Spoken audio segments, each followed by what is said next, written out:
Hi everyone, my name is Pemi and this is Sam? and here we're just, let's be honest now, we're gonna just take a few questions and we're just gonna discuss it and see what happens. First question. Love. Can we be honest? Do you think we really walk in love today in terms of our walk with Christ?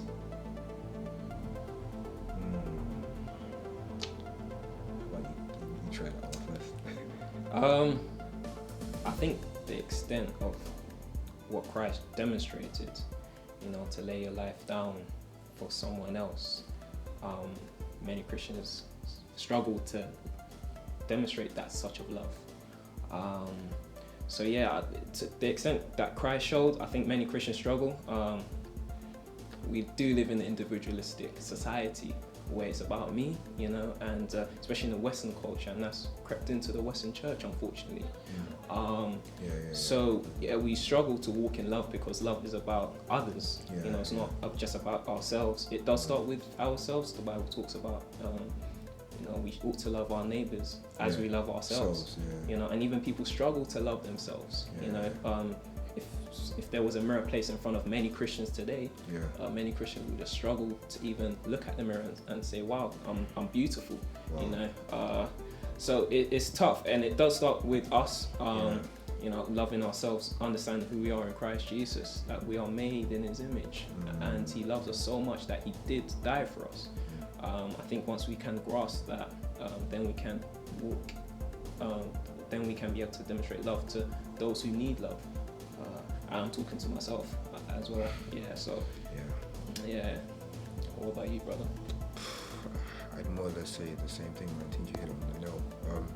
I think the example of just, demonstrating love, you said that in the Bible as well. It says that no greater love exists than for a man to lay down his life for his friend. And that's actually, and the thing is, Jesus did it. And when I look at that and I look at the life Jesus lived, it inspires me to not live for myself, but to more or less live in view of other people. It says, love God with all your heart, all your soul, all your strength. Then love your neighbor as you love yourself. Funny thing about that, when I was meditating with God one time, just studying the Bible, is that as I love God, I learn to love myself.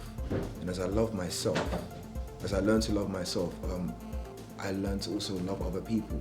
So it's a thing where, I focus on God and then, it just spreads out to other people. But it's not about me.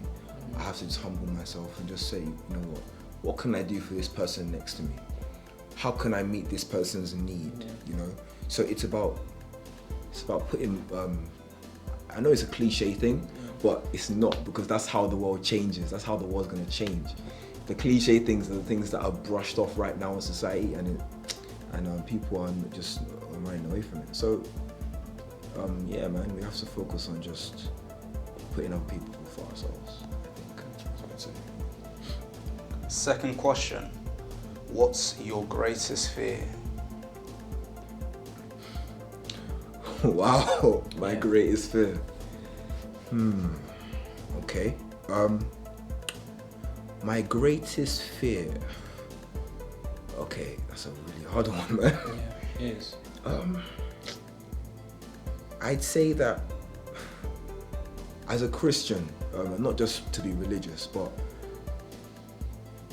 in my faith and in my hope in Jesus Christ, I've learned to gain strength from looking at the lifestyle he lived. So I will be honest and say I have fears, but at the same time, I don't let these fears more or less put me in a box. I'll name a few. When I was young, I used to struggle. I used to be in pornography, and the thing about it is that it kind of affected my view on women.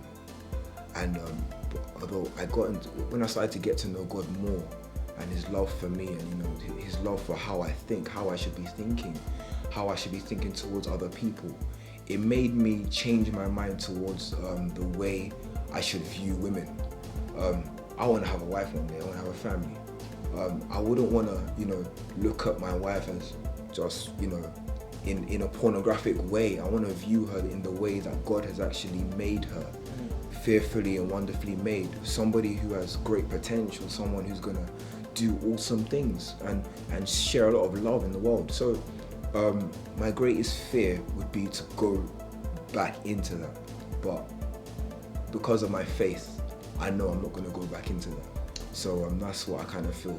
So at the same time, I do feel the past, but my faith in God, I press on. So that's what I'd say. Yeah, I like that. That's really good. My greatest fear, I feel, is in terms of reaching the potential God has installed in me. And I know it's great because Christ says that we will do greater things than He has done. And I think sometimes when we think about reaching our full potential, we think about the successes, such as fame and accolades and great achievements. But alongside that, especially in this Christian walk, comes suffering, great suffering. And that's something I'm still wrestling with. What it means to be a disciple of Christ means you have to suffer, although you do great things. So Paul, for example, he was a great Paul from the Bible. He was a great man of God, went around preaching the gospel, healing the sick. He changed Western philosophy forever. He did. Through his letters. He changed politics. He changed societies, communities, cultures, present and future. And people are like, wow, Paul, I want to be like Paul. I want to go around preaching the gospel. I want to do some amazing, go on healings. But the Bible also says that he was shipwrecked, he was robbed, he was beaten, he was stoned, and but he was able to reach his full potential.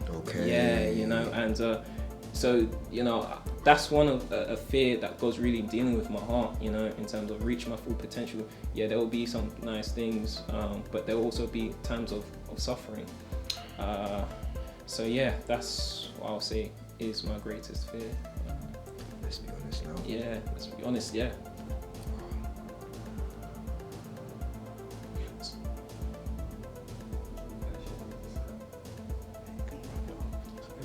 Great. So yeah, thank you for having us. Let's Be Honest Now is such a great initiative and project, and it's more than just online blogs or videos. This is life. You can find life here through Jesus Christ. So we're very happy to support this project. Go on the website, like the Facebook, follow them on Twitter, watch the YouTube videos, and you'll find life and realness. Where you can't find it in you can't find it anywhere else. There's a lot of pretense out there. People aren't being honest, and such a vehicle like Let's Be Honest Now is a great opportunity to know what people are dealing with and find hope in that. So thank you for having us.